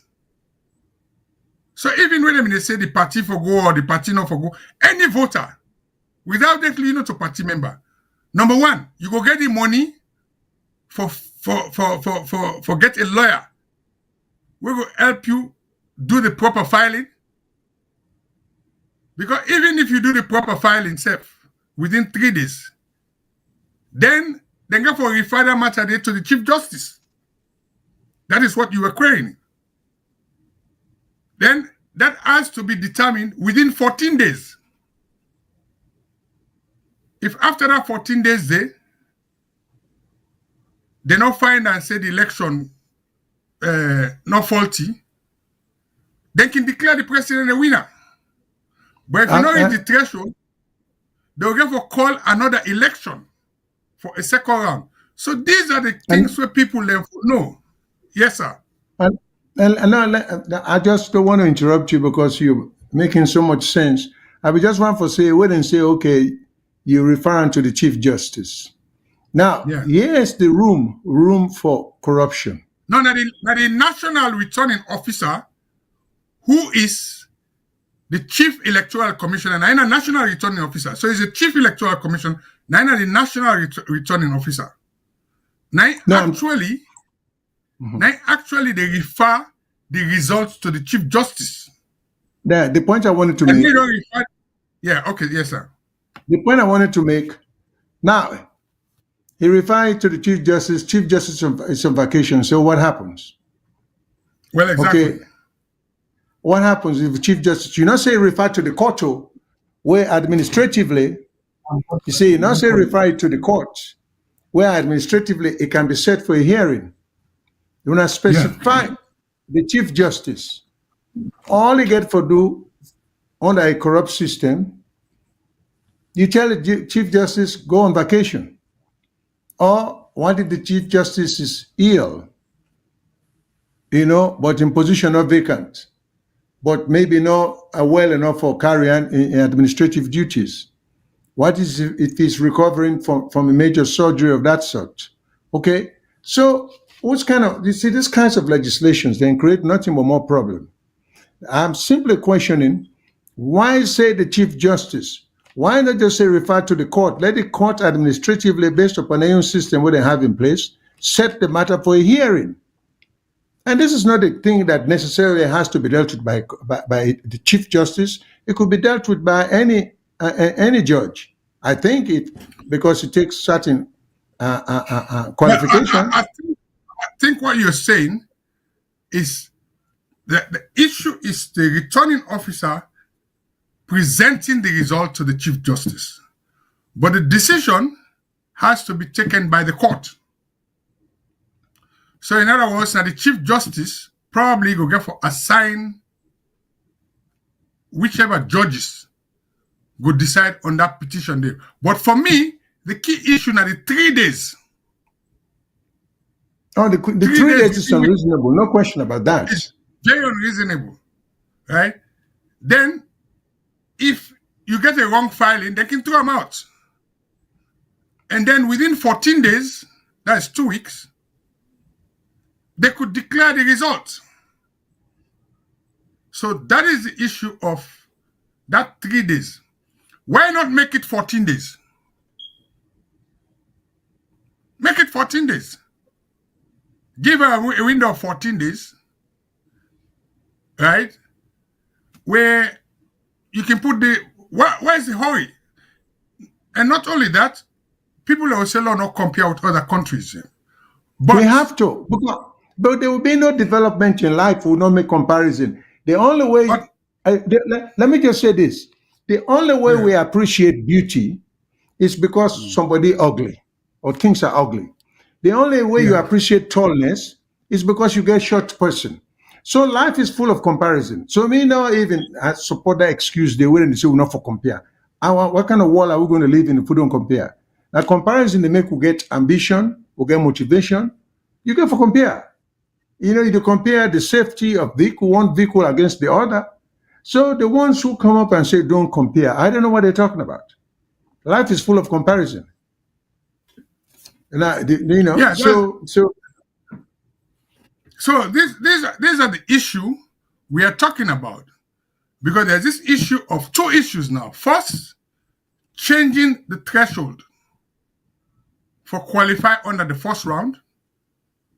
How useful is it to move from 55% to 50 plus 1? plus one. And Yeah. also, the issue of having 25% votes, now half of the constituency, then a one. You see, and in continuing this debate from last week, what we are finding very interesting, or what I find very interesting, is waiting the Attorney General and Minister of Justice, and even the head of the Secretariat of the Tripartite Committee say.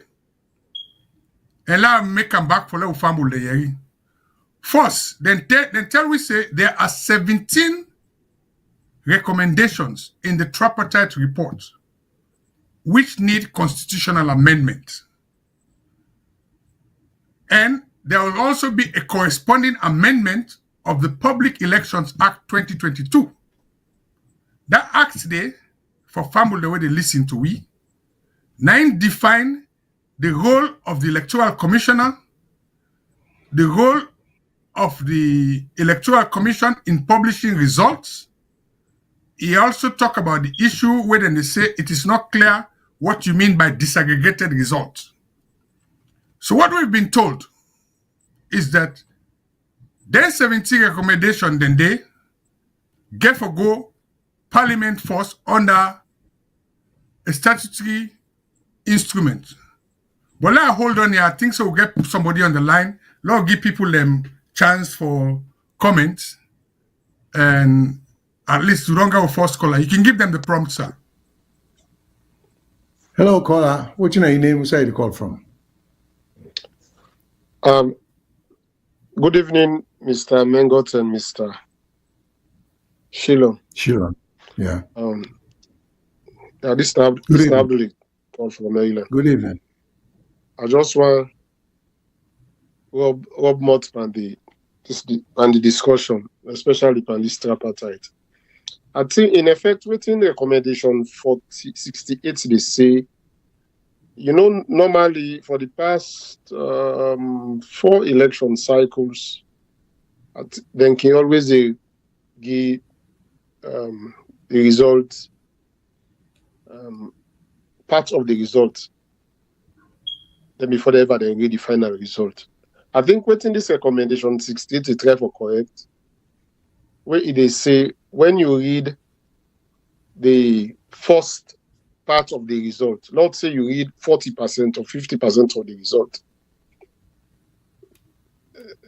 the returning officer, when are the chief electoral commissioner, if they send the result to the court, to the Supreme Court, I think in effect it just mentioned the Chief Justice, for just say Supreme Court. Because that's the better. Chief Justice know they around, like how you, Mr. Shilon, say the other justices then can decide on them and determine the validity or thereof of the case, either for give a verdict immediately. So what in effect the try for says, after in 3 days' time, if any of the parties feel aggrieved or an individual voter feel aggrieved, you can take the matter go to the Supreme Court for adjudication, say the result look fair, free and fair in your favor, you can take the matter go there. Then it is again say within 14 days, therefore don't adjudicate on the matter and come up with a verdict. That is within 14 days. In 3 days' time, now you for send the petition. Then within that in 14 days, therefore don't adjudicate and give a verdict. I think that's something like that they've been at Kenya. Then the same thing for the second rounds. After the final second rounds, 14 days, because of that they say petition should be law thereof in 14-day period. That is for the final result. We then get the final result, which the case must be heard and decided on. The decision the court will either confirm the first round result as declared or order as a fresh poll be held. If the declaration is confirmed, the Electoral Commission shall immediately declare that the second round of the polling will take place within 14 days. If a fresh poll is required, then the Electoral Commission must set a day for this to occur within 60 days of the court. I think what in effect the Tripartite we say, because the Chief Electoral Commissioner they rush too much for read the result, and they know they give time to petitioners them for present the case in the court.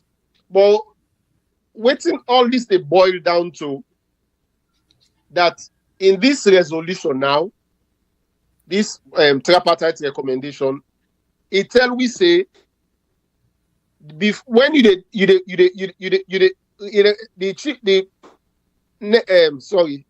ECSL now go they post the results na their website as then they read them. Therefore, they post that at their website. So if me want to take a complaint now I get me evidence from the polling station, then I get me evidence from the ECSL website that the disaggregated results where the APC me they claim for. Although from 1996 to date, they not ever pull on the ECSL, the NEC or INEC me get to NEC, and this is just disingenuous on their own part. They're not ever project them. They're not ever pull them. Or say ECSL website, you get polling station by polling station, and not ever did it. But this go correct that wrong the way we don't they be. So whilst ECSL they read the result, for like we all see them, hear them, and see them, at the same time, it will be projected at their website. So if me feel aggrieved, me as a citizen now, I feel aggrieved as if to say, I belong to party A or I belong to party B. The results when I get na me polling station, not all the same result ECSL and projects at the website. Then I can take the matter go to the Supreme Court.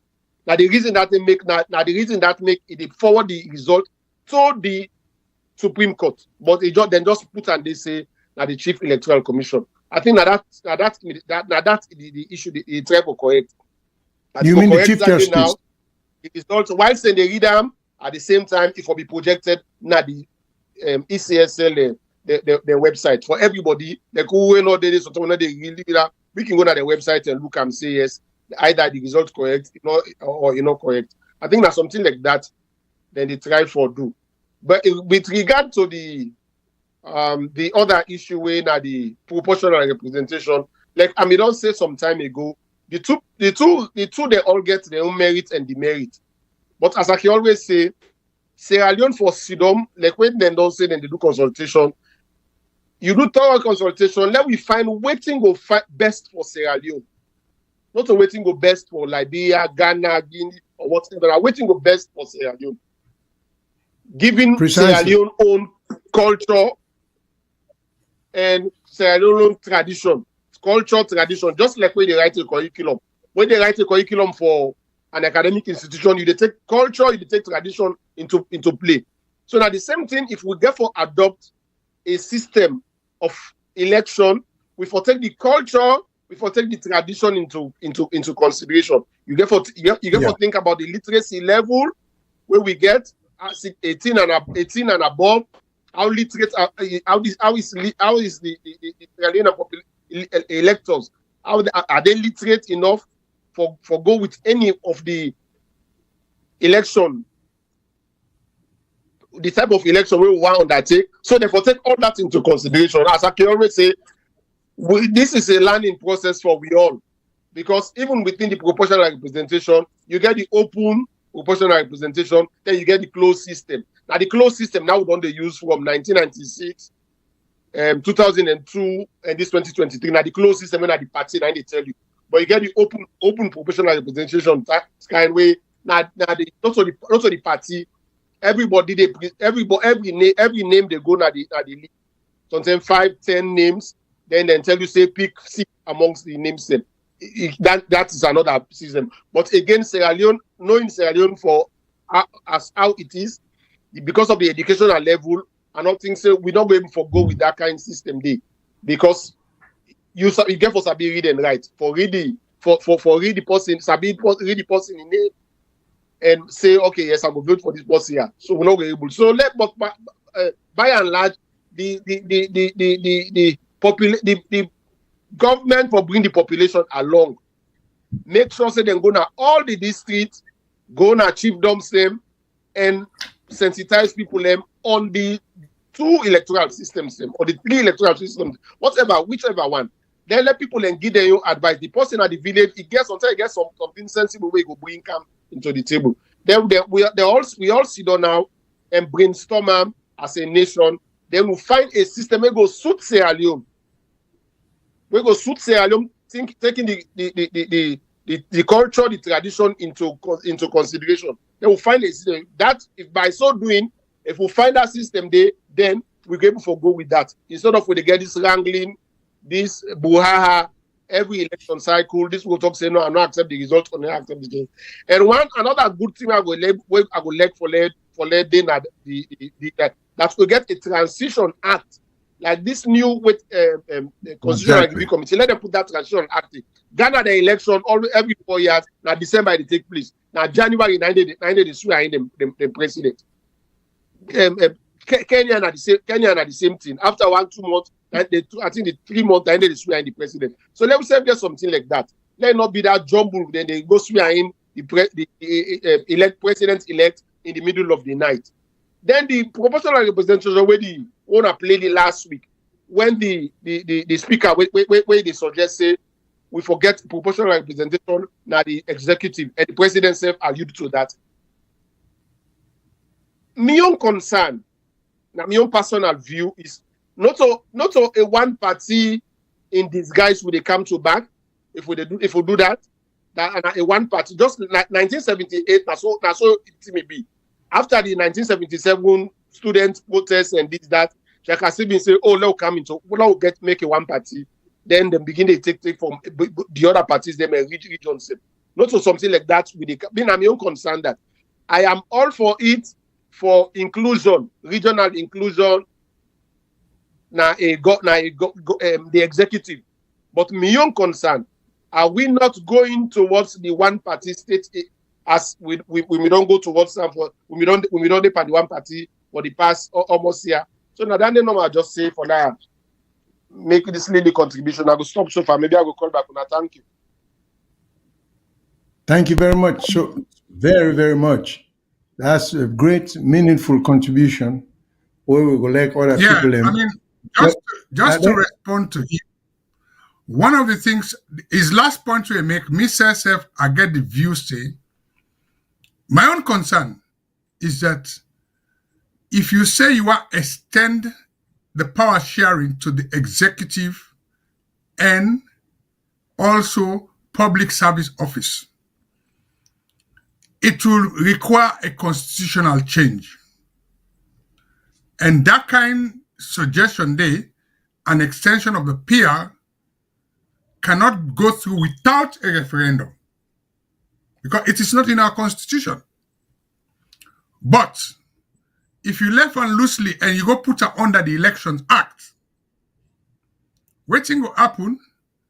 We don't see a situation where with the NGC one, where they go sign an agreement with the party for power sharing, and you know what happen. Now hold on there. I think say there's another caller on the line. Hello, caller. What's your name? What's side you call from? Yes, Mr. Mengo, Mr. Ceylon, when I thank you talking for the good work. This is Alpha Cicea, the call from Anchorage, Alaska.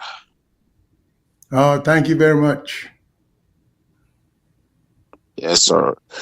Just got one question today for now regarding the elections and how the police and the military make sure say then get for uphold the constitution and represent the people them instead of go they for support one party the other party, because during the elections we can see who side the military and the police can shoot certain side and certain side is okay.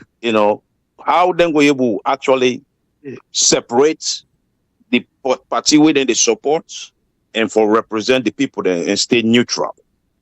I ain't no more today when I thank you. Thank you very much, Mr. Sase. Thanks a lot. Mr. Mingott, I'll let you take a crack at it. Is there another caller? Let's see if there's another caller before we take a crack.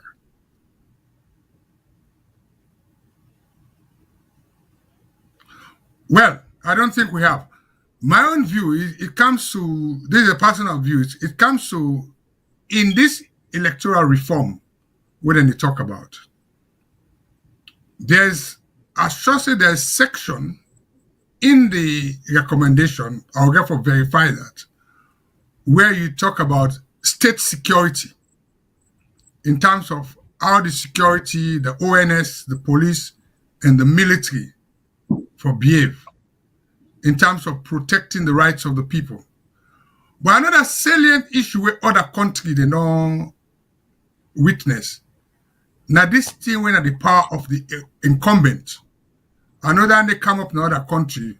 One of the things we are not see, now when you get a government in power, where the ministers then, or people that are public servants, were employed by the government, they use state resources.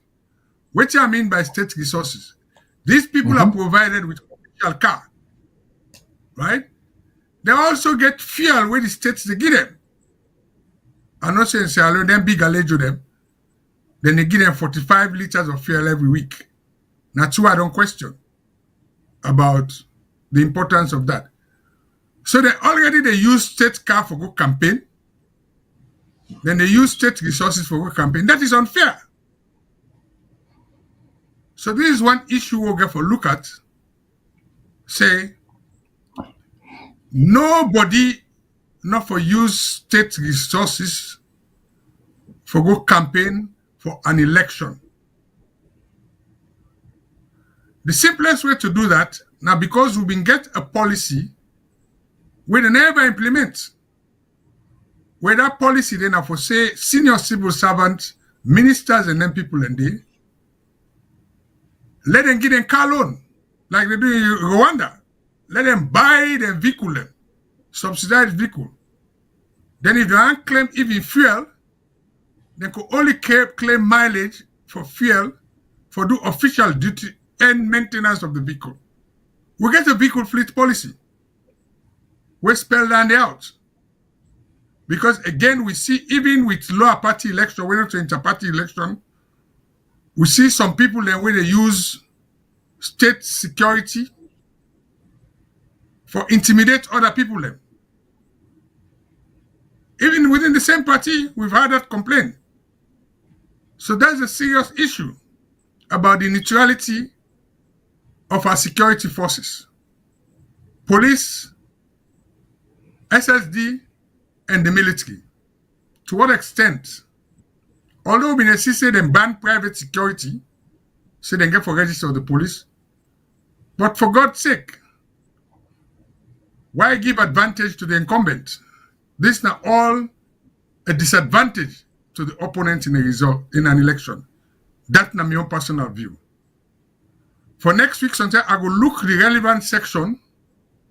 Now the tripartite will address issue to do with election, provision of state security, and the neutrality of our security forces.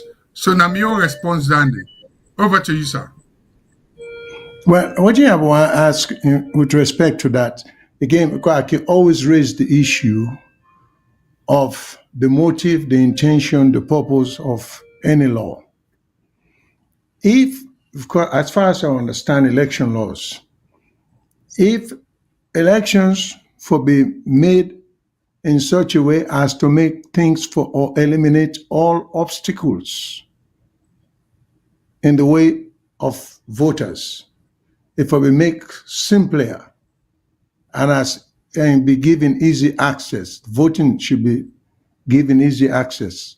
So when we begin make laws where they create complexity or difficulty, it makes me wonder whether the laws are being proposed and implemented for really promote efficiency, or whether it is being done purposely for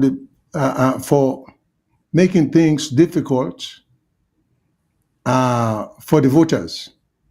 Because so my suggestion is we legislators and the one that would propose, because this thing about consulting, as Mr. Mangat, as you and I know, sometimes these people go into the country side under the guise of consulting with the people. And next thing you know, and without laying out anything to tell us what is being proposed, they just go to Parliament and say, well, we'll follow the steps. We've consulted with the people. Now this is in front of Parliament. And then I think it's the 14-day threshold. If you oppose, then when I come up with a majority for strike down what is being proposed as a legislation. This is what I'm concerned. You know, this thing about just come and where you use the phrase lay in Parliament, then they can't lay a proposed legislation in Parliament and just say, well, this is the law. We don't follow the steps, we don't consult with the people. So how do we refine that? How do we try to make sure that what is being proposed has been really exhausted by way of consultation, and this is what majority of the people not only know say we need, but majority of the people have in fact, or a large number of the population has been contacted. So how do we know that? Because we can't just say this. We need for try for question how efficient some of them proposal here go be of use to we for achieve the goal. If the goal is to make things easier, more efficient, and more progressive. I just ask you that question if you get some idea what can be done. Because what I'm seeing here, they're not giving much thought to the whole process. Then just try to get political advantage over each other and political dominance by a small group of people. Okay, let me address that issue there now, in a way. Because from what you will know, we've been listening the last week.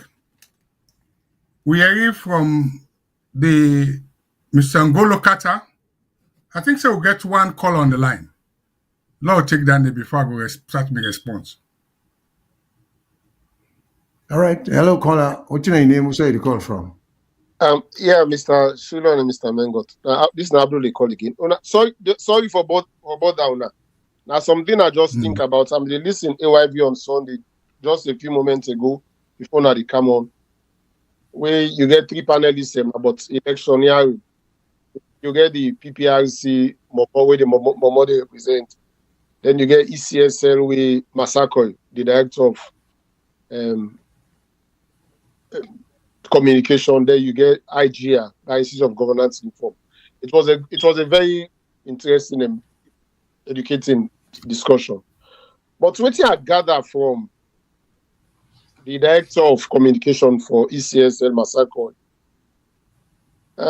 there is wider speculation that we might go back to the proportional representation. And not say that, but the timeline. Now we are going to have the boundary, the census next year, December. It's then December. If we get the census December, let's take 6 to 8 months, 2027. Nine results they come up because they're not. If we don't follow the census na Sierra Leone, results they come up quick. Something almost 1 year. Something not taken 6 months to 8 months. Let's say plus minus June or August. Now the result they come out in 2027. Then we'll forget the election 2028. Then when they get the result, when the statistics alone get the result, let's say June or August in 2027, they get for hand over the result to ECSN. ECSN now get for do boundary delimitation. The last election will be on in June. Then let's say assume that the election get for be the same June. So ECSN get for do that boundary delimitation. So then it go take them then 6 months or so for do that boundary delimitation day. So you see where it don't eat up to the time. So like when we always say the sincerity of purpose for let we do something we go serve posterity. Now in this with politicians, they always like that is why I always say Sierra Leone politics is just full of chicanery and subterfuge.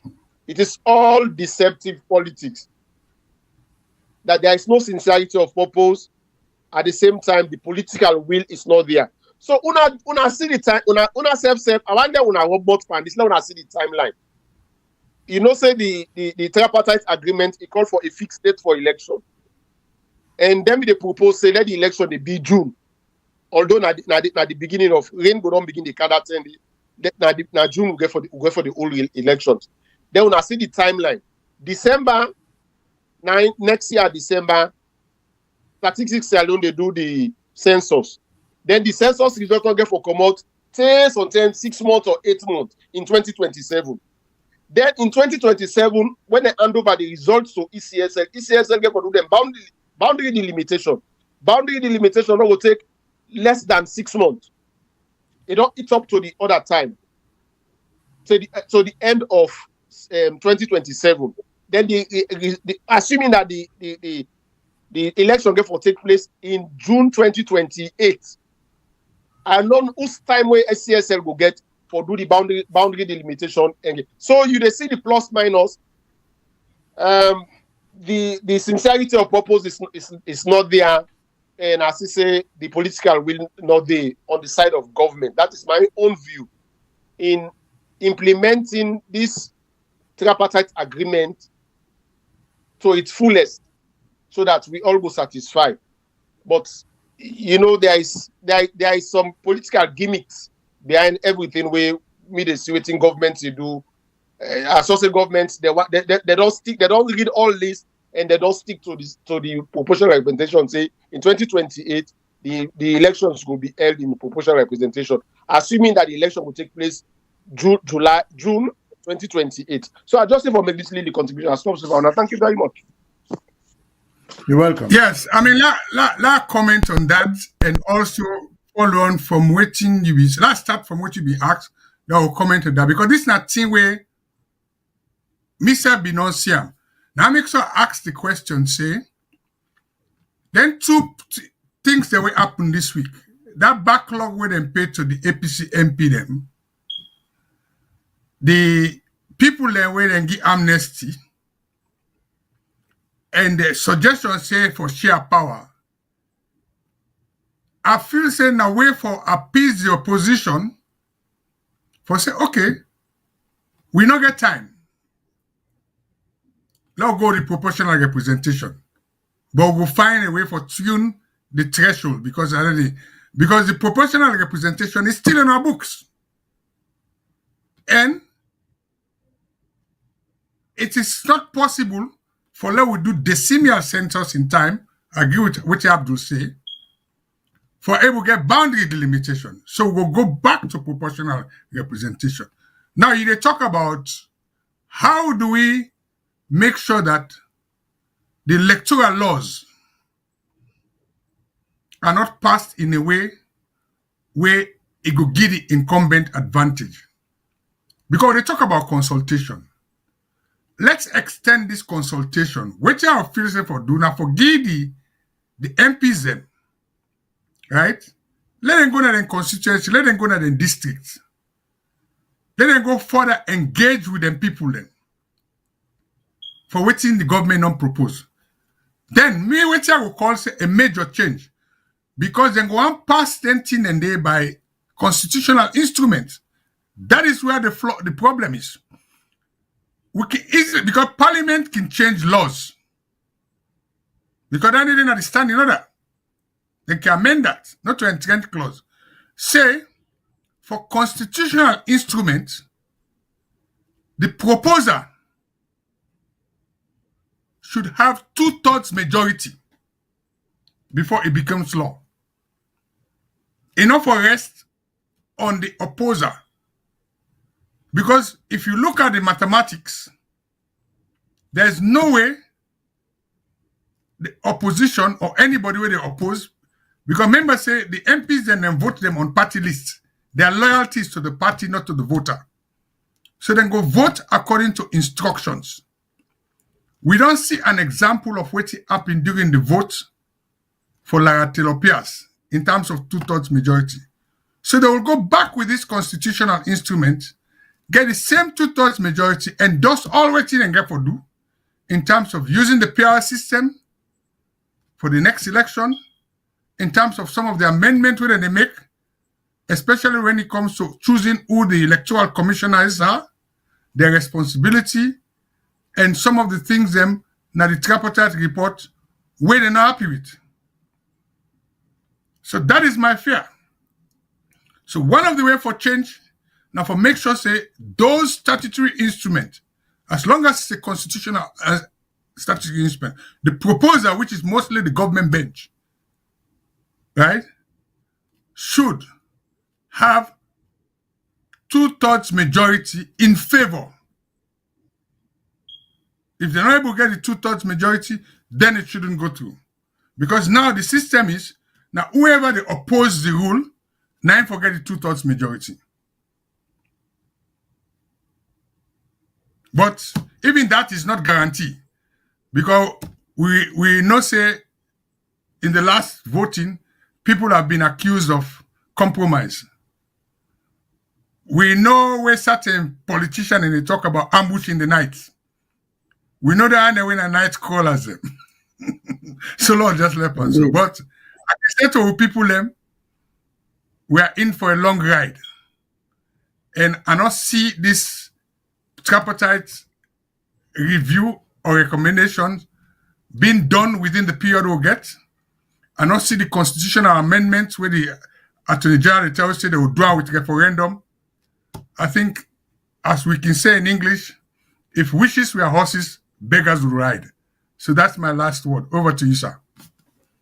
Well, thank you so much, Mr. Mengot. I don't have anything to add to it because we've passed the time, the allotted time for broadcasting. So until next week, we'll come up with the proposed topics before the end of the week. Then we'll let listeners know which they catch for the next few days during the week, what might be the primary issues we'll get for discuss. Until then, thank you everyone for listening and for making a contribution. And thank you, of course, my co-host and the producer, Mr. Bengot, and the producer. Thanks, everybody. Thanks all for listening. Thanks to all for our comments. Please listen, make suggestions, make as much contribution, because these things are going to, some of the issues that we deal with, they affect lives. It's not always enough for complain. We'll get to contribute ideas and as best as we can. Thank you. Good night, everybody. Have a great week. Good night. Yeah.